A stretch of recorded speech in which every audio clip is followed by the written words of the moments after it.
Olá, saudações. Valesca, seja bem-vinda. Tá me ouvindo bem?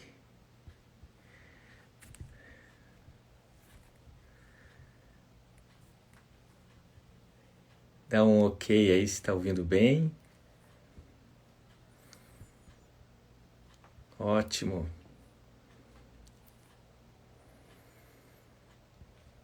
Estamos aguardando aí o Ricardo Farias.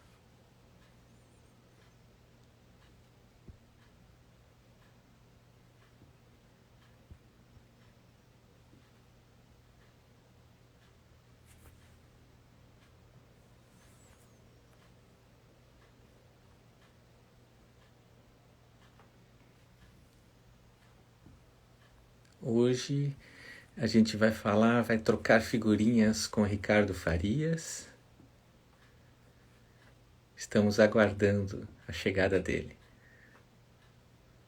Olha só. Olá, Isa. Isa Taishi entrou. Seja bem-vinda, Isa.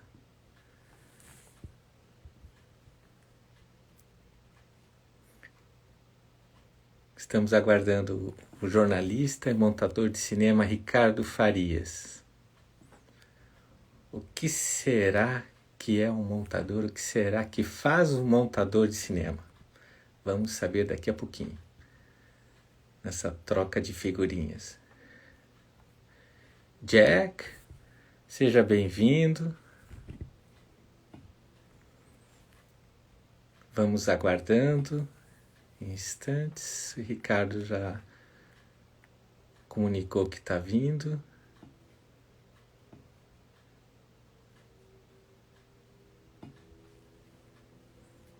Então, essa iniciativa se chama, assim, carinhosamente, de Trocando Figurinhas.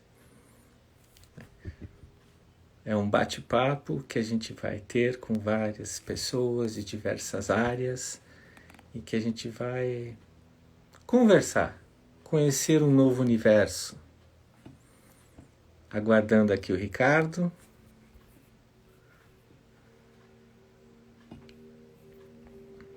Vamos ver.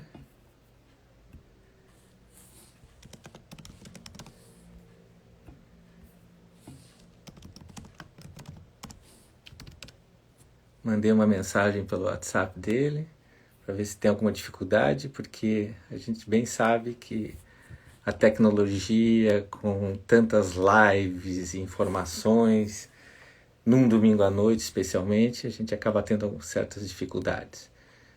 Vamos ver. Ele está me digitando aqui.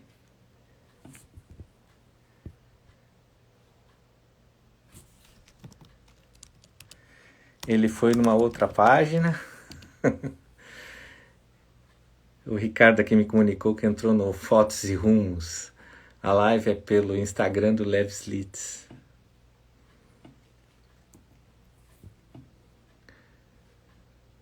Olá, boa noite.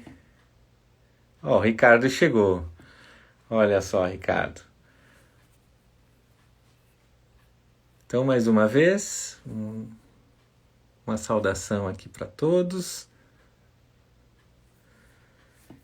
E hoje vou trocar figurinhas com o jornalista e montador de cinema, Ricardo Farias, né? Ele já está aqui e mais alguns minutinhos e já vamos começar. Então é isso aí, vamos lá, Ricardo. Eu vou querer chamar você. Ricardo. Convite foi enviado. Aguardando o Ricardo Farias. Olá, Ricardo. Tudo bom? Tudo bem, e você? Tudo jóia. Tá. Antes de mais nada, de que cidade que você está falando desse Brasil aí, desse planeta?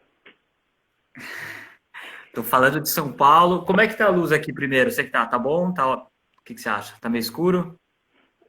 Não, tá um Tá rolando. contraste, tá rolando. Tem um contraste ali do yin e yang, um pouquinho escuro numa parte, muito claro na outra, mas dá para ver bem ali, tá? Bom, bom. Então, Ricardo, eu vou jogar a primeira figurinha, tá? Trocando figurinhas aqui. É, cenas de cinema. Tá bem, isso é uma coisa muito bonita, né? Cinema é fascinante, nos fascina e muito.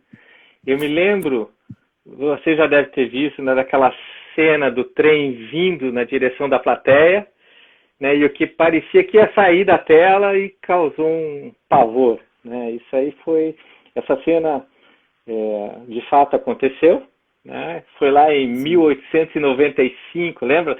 Primeiro filme chamado A Chegada de um Trem, a Estação, era o nome de uma cidade, eu acho que francesa, não lembro, né? Dos irmãos Lumière, claro, os inventores do cinematógrafo. E assim floresceu a sétima arte. E agora, Ricardo, o, me responda antes de falar um pouquinho de você, o que faz um montador de cinema? Né? Muito boa noite. Tudo bom? Pois é, essa é aquela pergunta, né, que nem minha mãe sabe direito o que que eu faço. Pois o editor ou montador de cinema, acho que o editor talvez as pessoas entendam mais, né? Você como jornalista e a gente tem lá, as pessoas saem para filmar, filmam lá um monte de coisa. Vamos falar primeiro sobre documentário, por exemplo.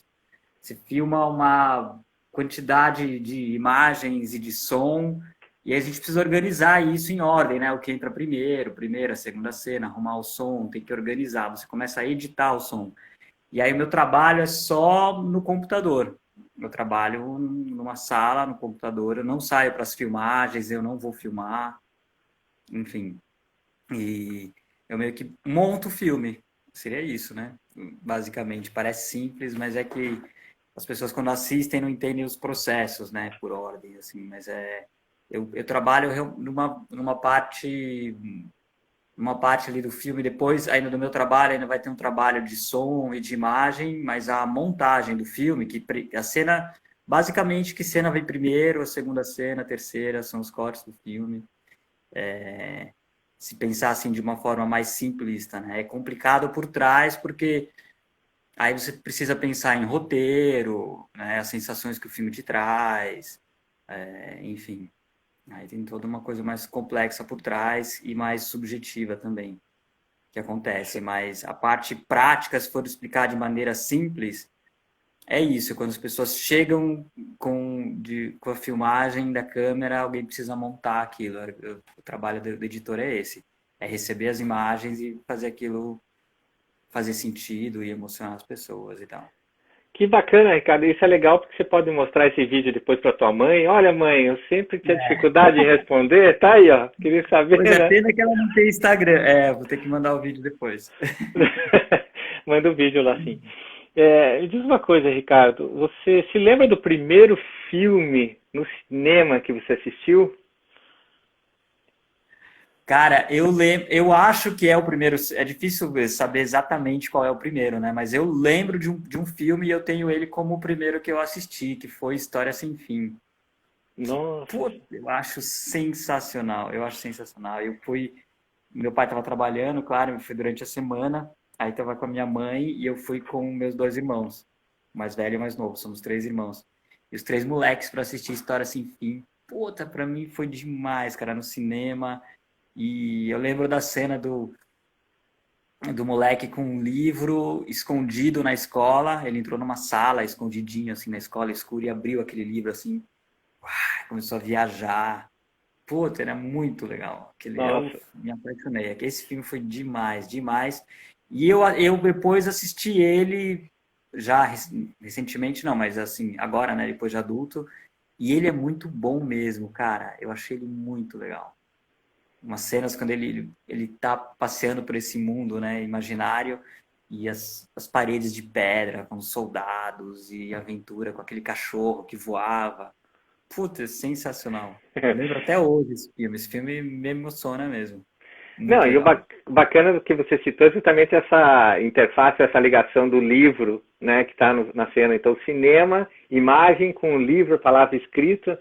Então, isso aí eu acho que é mais uma cereja do bolo, né, para quem não assistiu, assistir o filme, ou rever de novo. Eu vou rever, depois que você mencionou, Eu gosto de ver, né? Vou Cara, eu repetir. acho que eu vou assistir de novo. E agora eu tô com a minha filhinha, a Jasmine, tá com 2 anos e pouquinho. Puta, a hora que... Vamos ver se ela vai assistir. Eu falo, nossa, que droga. Mas agora eu tenho assistido muito desenho com ela. Putz, como é legal voltar a assistir os desenhos. Os desenhos são muito legais. Dizem Muito. Os desenhos de hoje é muito diferente, né? Os desenhos de hoje. E eu assisto os desenhos para criança bem pequenininha. É muito bom, é muito legal. é, Muito legal. alguns amigos comentam assim quando tem filhos pequenos que eles acabam voltando, né, retornando ou voltando ao contato aquela linguagem de infância, né, que o adulto acaba às vezes se distanciando e graças aos seus filhos, sobrinhos, crianças pequenas, ele reaviva esse contato, né, só falta você brincar de Forte Apache daqui a pouco. Lembra do Autorama, aqueles brinquedos mais antigos, né, retrô, né? Cara, eu tô curtindo bloquinho. Putz, eu piro, eu que fico enchendo o saco. Ela começa a pensar em alguma coisa pra brincar, eu já falo, vamos montar esses bloquinhos aqui. Aí eu deito no tapete, assim, fico montando o castelinho, e ela adora, ela fica super prestando atenção e montando, e vai encaixando um monte de coisa em cima. Ela adora, eu tô curtindo, eu sinto ali... Cara, é meio meditativo, assim, é muito bom. Muito E, legal. e agora eu vou para o outro lado, teu primeiro filme e o último filme, porque agora nós estamos aí nesse distanciamento, né, social Último da filme? Covid, o último filme no cinema. Cara, ontem a gente conseguiu terminar de assistir O Irlandês. Mas na É um televisão, pecado né? falar isso, que eu assisti em partes no Netflix, porque, cara, a gente assiste à noite, depois que a Jasmine vai dormir, umas 9 da noite, assim, a gente come alguma coisinha, vai assistir, e esse filme realmente é longo, né? E, puta, mas é sensacional, cara. Quando chegou o final do filme, você começa a entender a cabeça do cara e Ó, não seja a questão da spoiler, hein? família. É, Não- calma, não vou contar o final. O sentimento do final do filme, você entendendo a história, o irlandês. Esse foi o último filme. Ainda bem que foi bem recente, que eu consegui lembrar. Foi ontem, a gente assistiu ontem. Legal. E no cinema mesmo, tá? Lá na sala de projeção, qual foi o último filme que você viu? Putz, cara, olha que louco. Cara, foi um filme que eu montei. O Estagiário Mas ou não não? era estreia. Mas não era estreia. Eu trabalhei num filme agora, chama-se A Última Floresta. Fala um pouquinho Ainda não dele. foi lançado, está finalizando, a gente ainda está fazendo um trabalho de imagem, som, ainda não foi lançado o filme. E, cara, eu tive a sorte, infelizmente o diretor estava viajando e não pôde assistir o filme, e alguém tinha que entender como estava o filme e tal, para a gente mandar para alguns festivais e tal. E tinha que checar o arquivo. E foi muito legal. Foi no cinema, foi no Belas Artes, que é um cinema muito legal aqui de São Paulo. E, putz, eu pude assistir o filme com imagem ali valendo. Não é com a correção de cor do fotógrafo. A gente fez um trabalho interno lá na produtora, mas já era o filme em alta e com som, assim. Puta, foi muito legal. E eu acabei assistindo sozinho o filme. Não, tava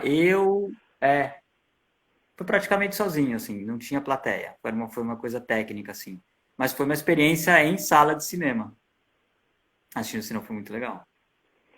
Legal. E vamos viajar um pouquinho no tempo agora, né? Vamos lá para 1900 e preto e branco, quando as cores, já que você mencionou cores, ainda não existiam, que elas foram brotando devagarinho. A gente olhava aquela árvore que era meio cinza, né? Aí foi... Minha memória não é tão boa assim. Não, eu tô bem. Vamos trabalhar junto aí. A minha também não, então estamos empatados, né? Eu vou ficar dando um salve para meus amigos que vão entrando e saindo na sala aqui. Tá. Aí, Olha só. então, Olha, eu me lembro, cara, assim... eu achei, como você está me entrevistando, eu achei que só apareceria no seu Instagram. E eu tô vendo tá. que fica ao vivo no meu Instagram, porque tem um monte de amigo meu entrando aqui. Legal, muito bom. Muito bom. Então, eu me lembro que você se engajou naquele trabalho de fotojornalismo no interior do Paraná. Lembra que tratava de pessoas que sofriam de hanseníase, isso foi em 1996. Depois, naquela época você já tinha aquela câmera Zenith, aquela câmera russa ou não? Eu não lembro. Claro. Já Eu tinha, comprei né? de você, né? Você tá com ela até hoje, não tá? Pois é, aquilo, eu tinha o quê? 20? Eu repeti de ano 2 vezes no colégio, né? Por isso, que idade eu tinha na faculdade, enfim. A gente fez um trabalho de fotojornalismo. Eu estava lembrando dele esses dias, eu acho que foi o caminho de, assim, eu acho que foi a minha primeira o contato com o documentário. Foi o fotodocumentário, isso mesmo. Foi um fotodocumentário. A gente saía para fotografar no interior, foi em Pitanga, né? No interior do Não, Paraná. foi próximo a Pitanga, Próximo a Pitanga. É uma cidade onde tem muitas pessoas com hanseníase, com lepra, né? É isso? E a gente foi fotografar, tinha as pessoas, muita gente sem nariz. Foi bem da pesada. Aquela experiência foi intensa, né, Ricardo? Depois a gente foi até entrevistado na CBN, né, na rádio CBN Curitiba, sobre aquele trabalho. E movendo aí, depois você trabalhou naquele, daí já uma coisa mais light, né, no Time Out TV, lembra? Na produção, você trabalhou em 95, 96 ali, né, em Curitiba, lembra daqueles trabalhos? Nossa, que loucura. Eu fui produtor da Time Out TV, era pra NET? Não tinha NET naquela época. Isso era pra NET TV, estava começando em Curitiba, aquele canal da NET, né? E a gente fez alguns trabalhos, né? Foi muito interessante, né? Era 96, de variedades. Cara, em 96, se é 96, quantos anos até hoje? Bem, eu sou da área de humanos, você que faz o cálculo. Mas isso eu não coloco no meu currículo, eu vou colocar, cara. Mas se eu colocar, a galera vai se chocar, vai falar, pô, o cara tem chão. 96, bicho. Eu tenho nos meus arquivos lá em Curitiba, depois eu te passo as datas certinhas, mas realmente foi nesse ano 1995, 96, que era quando também tinha o jornal Índice Curitiba, que você participou de outubro de 94 até julho de 96. Lembra que você colaborava com o jornal, você já estava morando em São Paulo, né? Se não me engano, em julho de 96. Né? Também era um jornal cultural que falava das atividades, da cultura, né? Curitibana, né? Cara, na época, a gente tinha o jornal Índice, era tipo uma agenda cultural de Curitiba. Eu também trabalhei com você tinha um festival de fotografia. Nossa, esse nem eu lembrava. No MIS de Curitiba, isso foi lá perto do 96 também? Foi o primeiro encontro de fotógrafos curitibanos, alguma coisa assim, que foi resultado de um encontro do seminário internacional que teve em Curitiba, e aí a gente teve aquela ideia, puxa, era legal se agregássemos, né, no mesmo ambiente os fotógrafos de Curitiba lá no MIS. Exatamente. Nossa, eu tinha esquecido disso.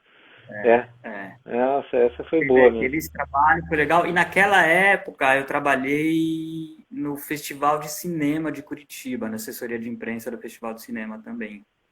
90 aí.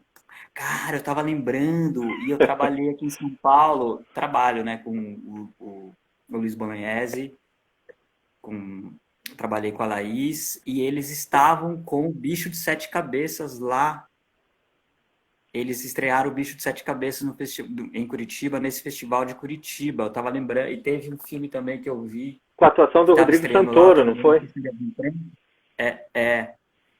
Eu trabalhei, e também eu vi o Invasor, também, do Beto Brant, em Curitiba, também a estreia do Invasor.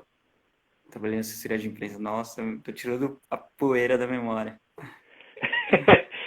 E daí quando você saiu de Curitiba, me conta essa passagem. Você, dali de Curitiba, você foi já para o Canadá ou você foi para São Paulo e daí você foi morar no Canadá? Como é que era esse passo? Não, cara. Então, na época que eu estava fazendo jornalismo em Curitiba, eu fazia jornalismo à noite e geografia de manhã, na Federal. Puta, eu amo geografia, cara, acho muito legal. Pena que eu não consegui continuar, e eu lembro que, claro, meu pai me enquadrou e falou, olha, é o seguinte, escolhe uma delas que você vai ter que trabalhar. Quer dizer, ele enquadrou você, né? Cara, mas valeu, foi muito legal, porque daí eu comecei a trabalhar na época e fiquei com jornalismo, fazendo jornalismo à noite. E trabalhei, eu acho que quando eu terminei a faculdade, depois de uns dois ou acho que um pouco tempo, acho que 2 anos no máximo, eu fui para o Canadá.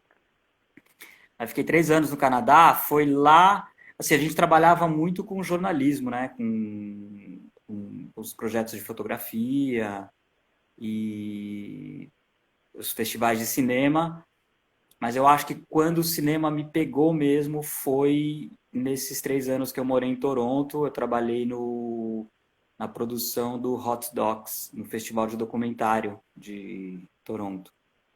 E aí eu lembro que você trabalhava, acho que sei lá, não era tão, eram, sei lá, uns 10, 12 dólares o ticket de cinema, a entrada do cinema. E aí você trabalhava, e por horas que você trabalhava no festival de cinema, você ganhava em ticket. Então eu trabalhava o dia todo no festival e lá por umas 6 horas da tarde eu pegava meus tickets e ficava assistindo até umas 11 da noite. Então durante esses 3 anos do festival eu fiquei assistindo o filme todas as noites lá.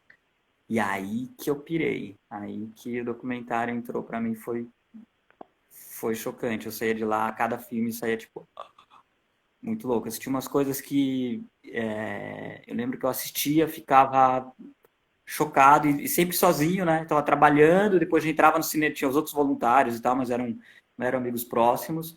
E eu também não falava inglês tão bem. Então, né, você fica meio sozinho mesmo. E eu assistia aqueles filmes, eu terminava os filmes e tinha uma legenda grandona em inglês embaixo, ainda bem, porque tinha filme de vários países.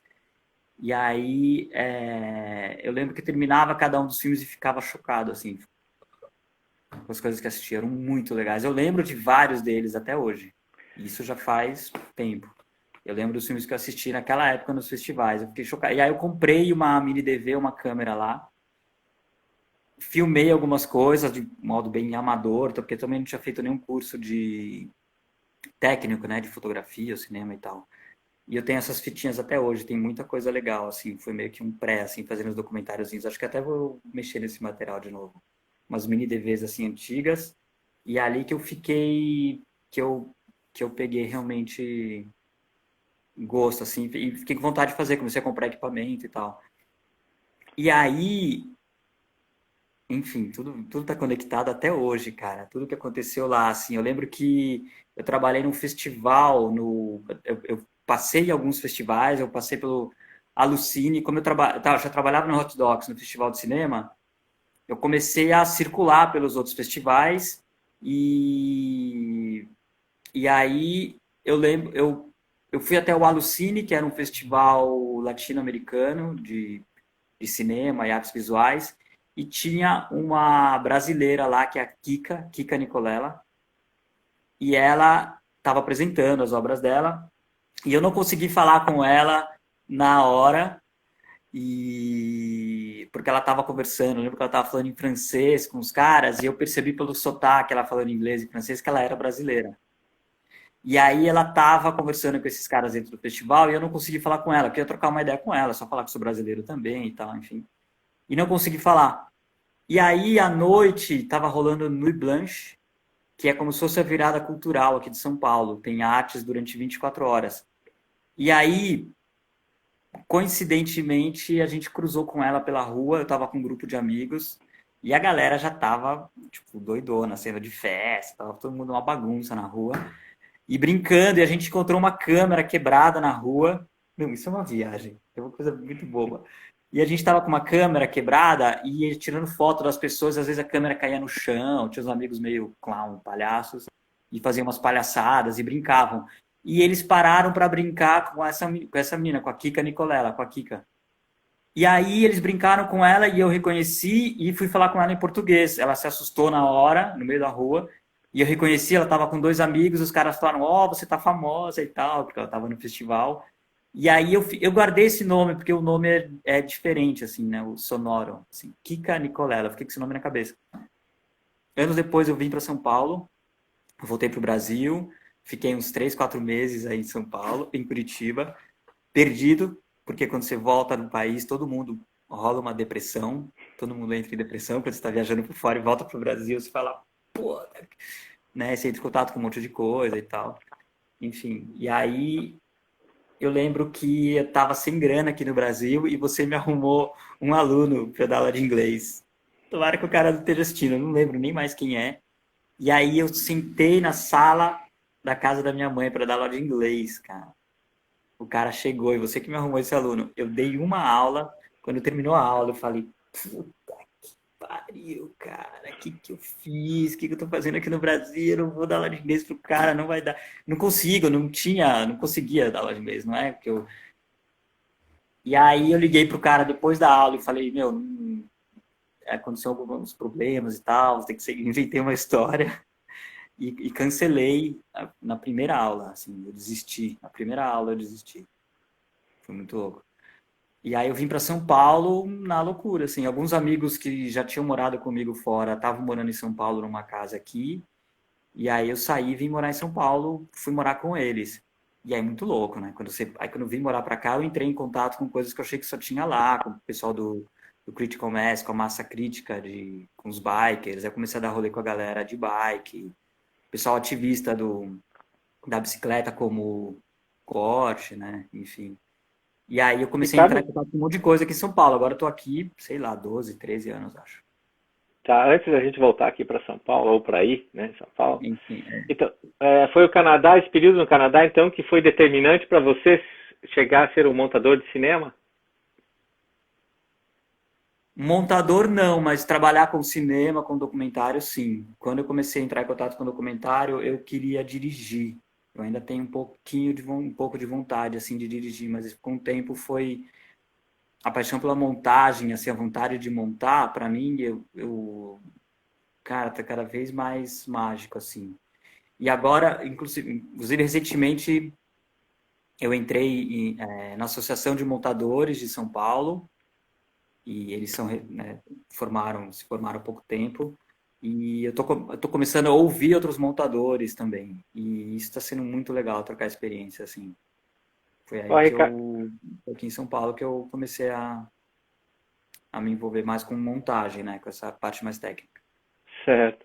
Tem aqui alguns comentários aqui, né? Não sei se você está acompanhando aí. Diz Ricardinho é Pois é, nosso herói, né? Bud. puta que... Então, cara, eu não sabia que isso aqui ia aparecer no meu Instagram. Eu tenho vergonha, eu não queria É, aparecer. então tá bom. Então não está aparecendo. Você está achando que está aparecendo, fica tranquilo, tá? Galera, a Letícia entrou aqui. Ah, E aí, aqui, olha só. E o maracatu no Canadá? Fala um pouquinho disso a aí, Ricardo. Íria, cara, a Íria, da época da faculdade. Aí, Íria, fez jornalismo comigo. Cara, o Maracatu, putz, o Maracatu foi muito legal. Eu tava lá no Canadá, eu tava num festival de percussão, numa praça, no final de semana, um puta sol. E aí, grupo de djembe.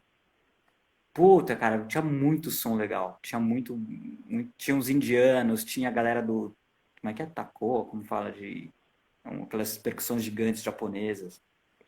E tem do mundo todo, e eu ouvi Daiko, no é. fundo tan, tan, tan, o gongue, fui ouvindo maracatu, e eu tinha ido para Recife umas 2 vezes já, por causa do maracatu, para conhecer e ver os caras tocando, e por causa da paixão que eu tinha pelo Chico Science, Nação Zumbi, por causa do som, aí você vai parar em Recife, aí você vê os grupos de maracatu. Aí quando eu estava lá em Toronto, já há meses, sem ver, né, sem ter contato com os brasileiros, você chega lá, meu, ainda mais ilegal, né?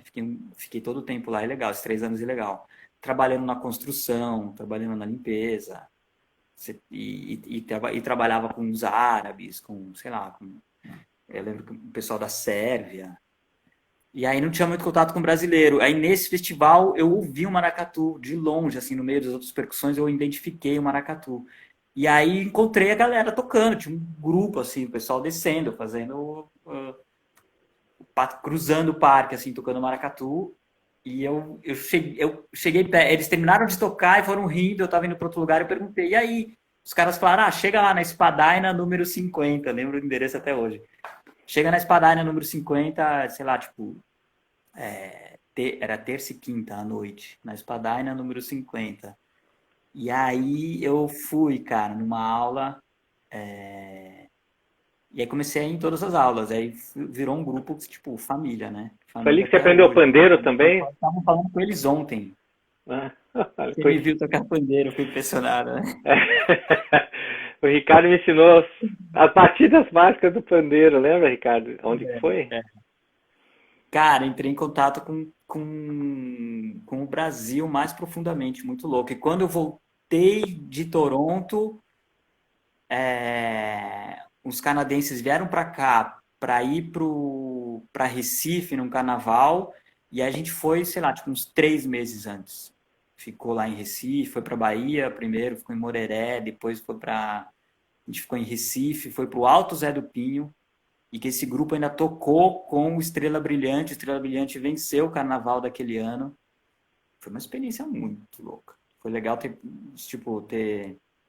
feito essa imersão no Maracatu esses 3 anos lá, e quando chegar aqui, ver, assim, Alto Zé do Pinho, comunidade e o lugar raiz, assim, putz, Estrela Brilhante. Dá uma pesquisada aí, quem estiver interessado, para entender o tamanho do negócio. É lindo demais, lindo demais. E aí eu vi eles tocando, uma experiência muito, Nossa, muito é legal. muito bom, né, rever, relembrar essas histórias ainda mais, trocando essas figurinhas, né, jogo de bafo, né, vamos ver quem tem Cara, mais. é muito louco fazer essa regressão, assim, né, com a memória, nesse momento que a gente está em casa há meses e as coisas acontecem, mas não acontecem, né? Muito Sim. louco. As coisas estão acontecendo, mas a gente está trancado em casa. Então, lembrar que a gente é tão diverso, né? Pode fazer tanta coisa diferente, muito louco. Então, eu queria dar destaque a uma citação de um antropólogo francês, Ricardo, não sei se você já ouviu falar, Hum. Pierre Calma, tô tentando Clastres. ver. Calma, ele tá todo letrando aqui agora que eu. Tá. É, Isso, o teu irmão tá aí, viu? Ele já entrou ali, eu vi, ele passou ali batido, né? cara, eu Tá, não sabia que você tá no meu Instagram. tudo bem. Enfim. Experiência, né? Uma experiência. Ó, o Dani! Dani Vi. Saudades. Vou Então, dar uma Ricardo, eu dica. vou falar a frase desse antropólogo. Vamos ver se você já ouviu falar dessa frase aqui. O etno... Ouçam o Dani Vi. Calma, gente, calma. Você falou do antropólogo, agora ouçam o Dani Vi. Ele entrou aqui, depois eu vou mandar o link para vocês. Ah, Ouçam. legal. Legal, manda Também. sim. Ah, manda sim. Vamos lá. Olha lá, ó. Bora, Teu cara. irmão tá de olho, ó. Teu irmão tá de olho. Tá. Olá, Jé! Cacá. Olha Maria só. já entrou. Pô, Ah, e aí, Jé? Que massa. vamos lá, a frase. Eu quero ver se você reconhece a frase, ó. O É. etnocídio não é a destruição física dos homens, mas do seu modo de vida e pensamento. Gente, agora é um pouquinho mais sério, eu vou até repetir a frase. O etnocídio não é a destruição física dos homens, mas do seu modo de vida e pensamento. Né? Essa é uma citação do antropólogo francês Pierre Clastres. Então, você trabalhou, né, no documentário Ex-Pagé, 2018, da direção do Luiz Bolognese, né? Foi premiado em Berlim. Aliás, os meus parabéns ao diretor, né, e toda a equipe, excelente. E antes de você falar um pouco sobre a tua participação, né, no Ex-Pagé, tá, eu vou passar um breve olhar aí para quem ainda não ouviu falar, ou só um resuminho de uma linha, sobre esse documentário que mescla a realidade com a ficção. Ele mostra as consequências do avanço, interferência, né, da civilização, ou usando de novo aqui, né, da civilização, na tribo dos... Como é que se pronuncia, Ricardo? Paiter Surui? É isso mesmo? Vai ter tudo isso. Vai É. ter Surui. Que Essa é até a forma como a 19... gente fala, né? Talvez eles falando pode ser um pouco diferente. Mas é Sim. isso aí, vai ter Surui. Até 1969, essa comunidade localizada na região de Rondônia não havia tido contato com os brancos. Procede isso? É isso, né, Ricardo? Sim, sim. Tá? Então, Ricardo, a verdade a gente sabe que ela não tem só um viés, ela é multifacetada, né? A gente sabe disso quando a gente trabalha com fotografia, diversos olhares, diversas perspectivas, a experiência, a cultura de cada um. Então, imparcialidade fica é assim, quase que uma coisa não existe, né? Então, eu queria saber o que você poderia nos dizer sobre esse documentário, um pouquinho da tua participação, o teu olhar, a tua leitura, Conta aqui pra gente. Para quem já viu, saber de algo mais, e para quem não viu, ficar com vontade de ver, tá? Sim, sim. A palavra é sua. Cara, o Expagé, ele é muito, muito louco, porque o documentário, a gente tem uma parte ali, a gente constrói aquele momento e a história continua, né? Porque é a vida real, a gente tá, o que acontecia lá tá acontecendo, continua acontecendo. E assim, acho que para as pessoas que não assistiram, conta a história de um pajé, ele é um ex-pajé, porque com o avanço, com o contato das igrejas evangélicas dentro das tribos, as igrejas evangélicas, elas proíbem as outras religiões é coisa do demônio, assim, e aí quando elas chegam até as aldeias distantes e elas estão muito envolvidas com políticas, então para você ter acesso a uma cesta básica, para você ter acesso a remédio, para você ter acesso às coisas da cidade, são coisas práticas e essa importância lá dentro, você precisa frequentar a igreja. Se você não frequentar a igreja evangélica, você não tem acesso a essas coisas, alimentação, remédio, você realmente vive excluído. E aí, no caso, o ex-pajé é o Perpera. Eu lembro que o Luiz descobriu esse ex-pajé porque a gente já tinha feito os outros trabalhos juntos, que era sobre educação. E aí já, assim, em vários ambientes, ele foi até essa aldeia para fazer esse trabalho e pediu para procurar o pajé. Ele já estava assim numa pesquisa, queria já fazer um filme sobre pajés. E aí, quando ele pede para conhecer o pajé chega de terno e gravata. E é muito louco, né? Porque assim, não tá abotoado direito, não sabe, a manga do paletó tá toda torta, ele não veste direito, ele não é a roupa dele, né? Terno e gravata.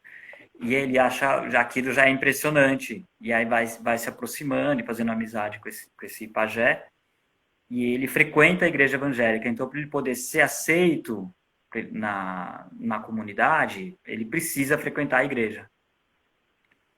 E aí vocês precisam assistir o filme para poder entender, assim, ver ele naquela situação, assim, né? E ele é muito, muito, para mim, assim, é muito interessante. Ele vai até a igreja, eles pedem para ele ir de terno e gravata, as outras pessoas não vão, como se fosse uma pessoa importante dentro da igreja, todo mundo sabe que ele foi um pajé. E aí ele senta na porta da igreja e fica como se fosse o porteiro, todo mundo que entra cumprimenta o pajé antes de entrar na igreja evangélica. E ele não fala português. Durante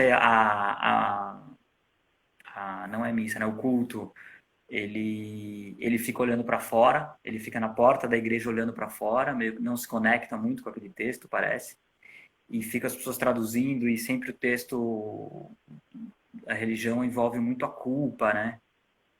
São coisas pesadas, assim, né? O texto, né, cristão, assim, envolve muito a culpa. Certo. E aí ele é chocante, assim, tem que assistir. Isso acontece em praticamente todas as aldeias. Essa citação que você falou, ela abre o filme e realmente é isso, né? Você proíbe as pessoas de acessarem a própria ancestralidade, a própria cultura. Isso você consegue acabar com povos, né? Se você não se identifica mais como Paiter Suruí, como indígena, então você não é mais indígena, né? Se você se torna branco, assim, né? Na cultura. E aí, isso tem até uma questão meio política, porque daí você fala, poxa, mas você tem uma aldeia, uma reserva indígena, aí a igreja evangélica entra, os caras começam a andar de terno e gravata, eles são proibidos de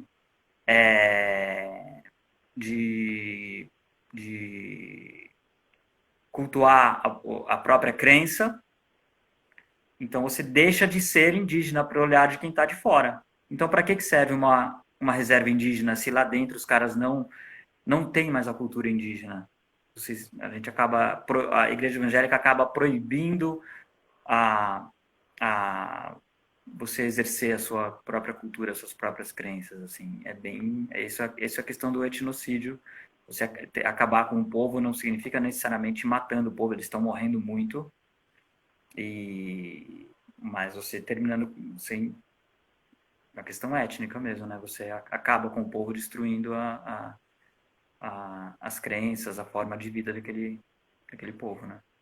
Ricardo, até isso me leva àquele pensamento da arte da reportagem, né? Nós, como jornalistas ou em contato da área de comunicação, que a gente tem esse contato próximo com outros universos que normalmente a gente não teria contato.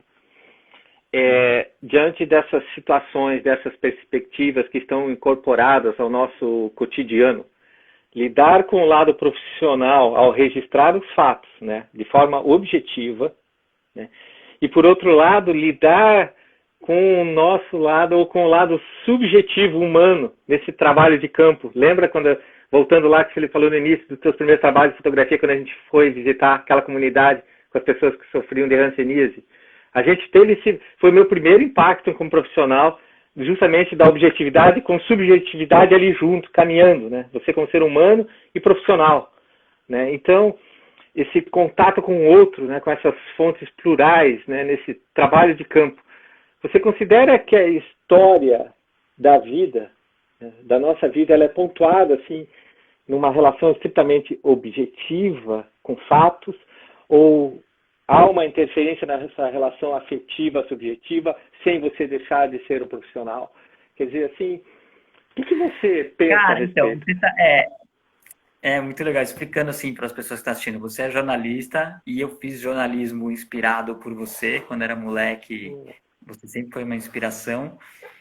Quando eu ainda estava entrando na faculdade, você já tinha, sei lá, já tinha viajado 50 países, né?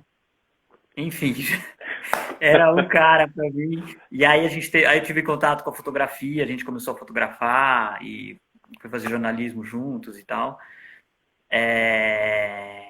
E eu me afastei um pouco do jornalismo, eu nunca trabalhei muito com jornalismo, né? E o documentário, ele não é jornalismo, né? Eu acho que assim, eu lembro que eu fiz um curso de pós-graduação em cinema documentário com o Eduardo Escorel. Entrou aqui a Lina. Tem que até parar um pouco. Parou o tempo. E aí, a gente está falando, Lina, sobre... Ele fez uma pergunta ao jornalista, o Leves é meu primo, e ele é jornalista, e ele fez uma pergunta sobre a subjetividade, sobre o que é a realidade, uma questão mais objetiva e tal. E aí eu lembrei da primeira aula que eu tive com o Eduardo Escorel, nesse curso de pós-graduação, e a primeira aula foi sobre o Kieslowski. E ele conta que o Kieslowski estudava em Lodz, na Universidade de Lodz, e era como é que era a história?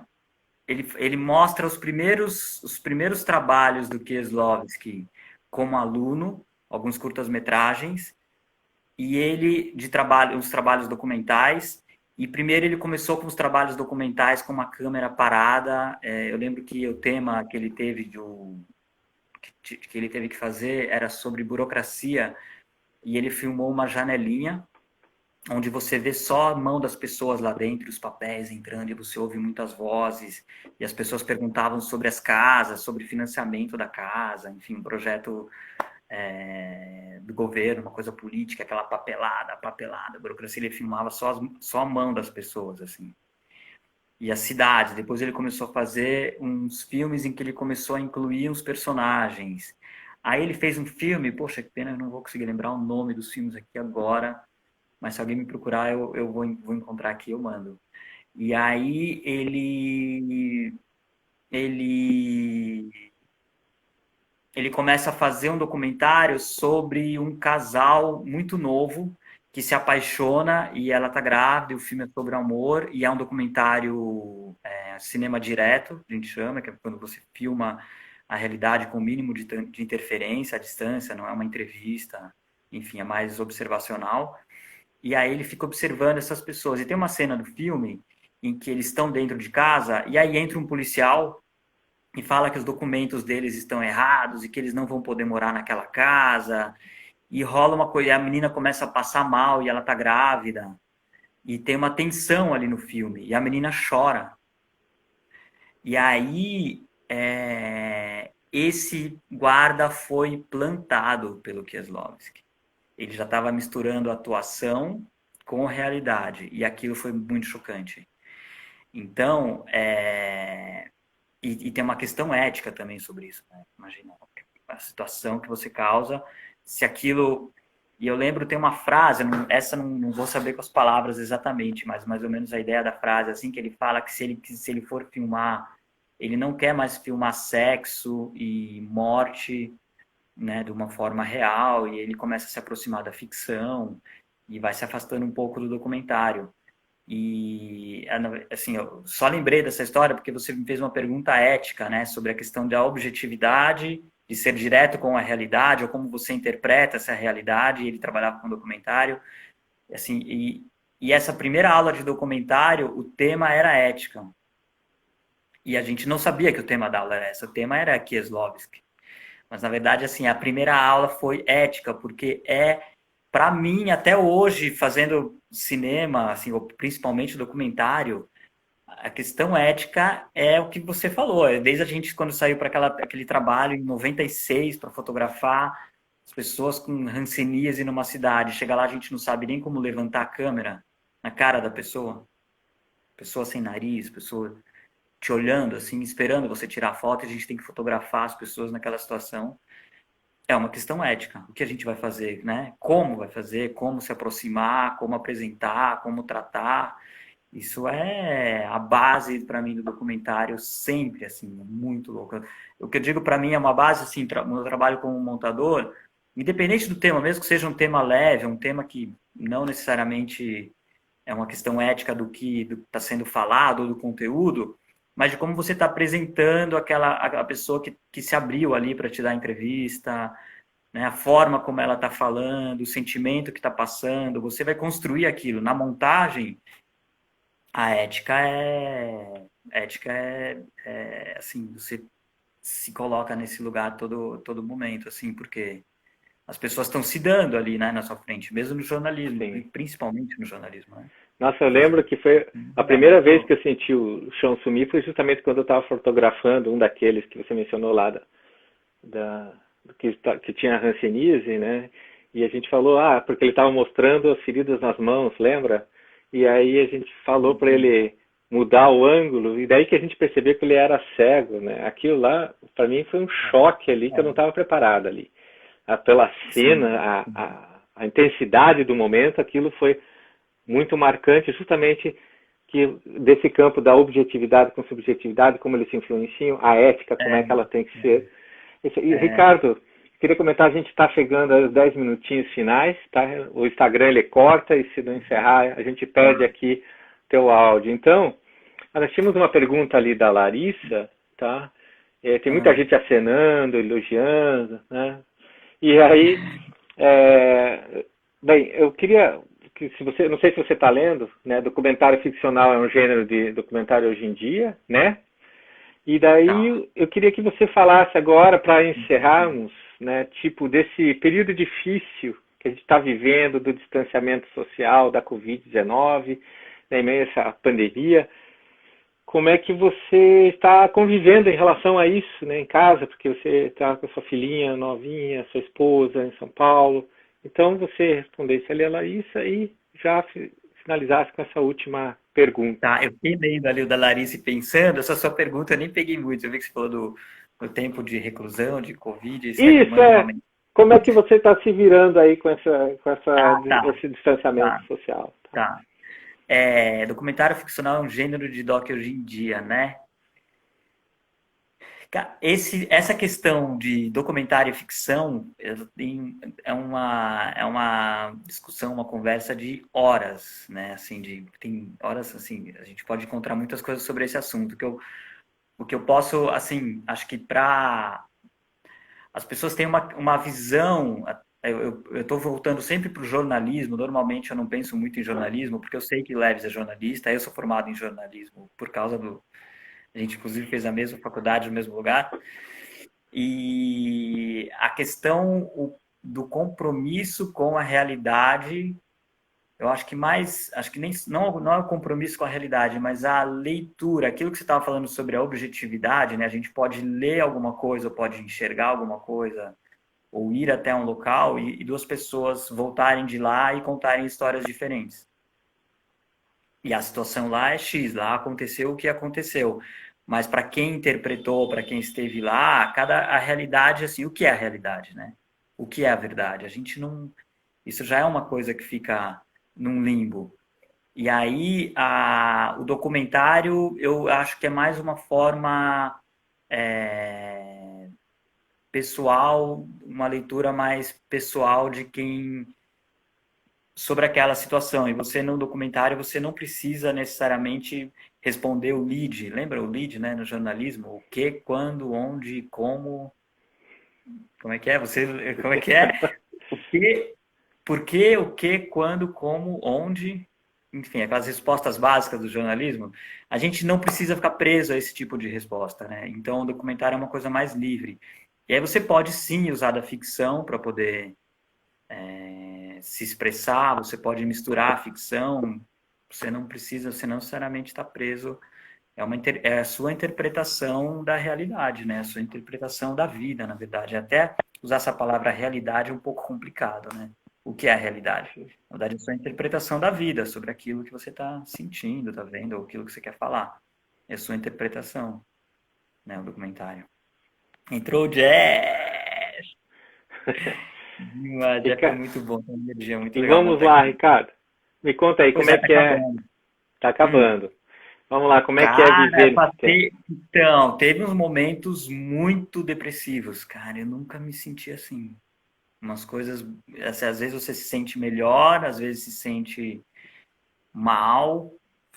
Faz parte, né? Assim, agora a gente tá entrando em contato com essas coisas assim. Eu acho que é bem triste, assim. Tem dias que você tá muito, sei lá, você passa por várias sensações que às vezes não são muito legais, assim, né? Tem um pouco de raiva ou tristeza, e às vezes você fica mais pleno, assim, feliz, feliz, feliz. Cara, são coisas rápidas, assim, que acontecem, né? Então, dá uma euforia, então...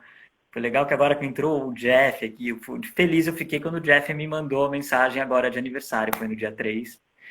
E ele me mandou uma mensagem de áudio me cantando parabéns, assim, né? E feliz, assim. São os momentos felizes, agora são essas coisas, assim. É isso. Muito bacana, Ricardo. Olha, quem conhece o Ricardo sabe que ele é super gente boa, tá? É daqueles presentes que a vida nos oferece, né, Ricardo? Fez aniversário agora na quinta-feira, dia 3. A gente estava conversando e nem me falou que era aniversário dele. Levou o puxão de orelha, né, do primo.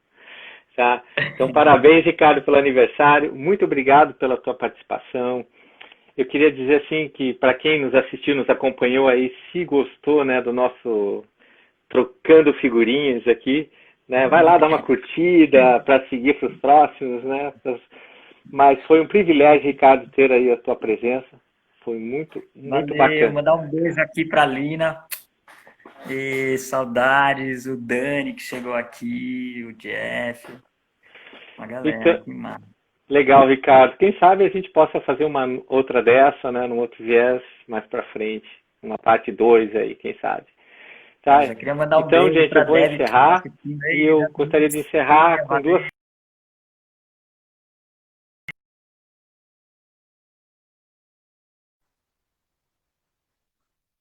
Tchau. Ah, manda lá, um beijão para todo mundo, Debbie, todo mundo. Tchau, Ricardo. Beijo!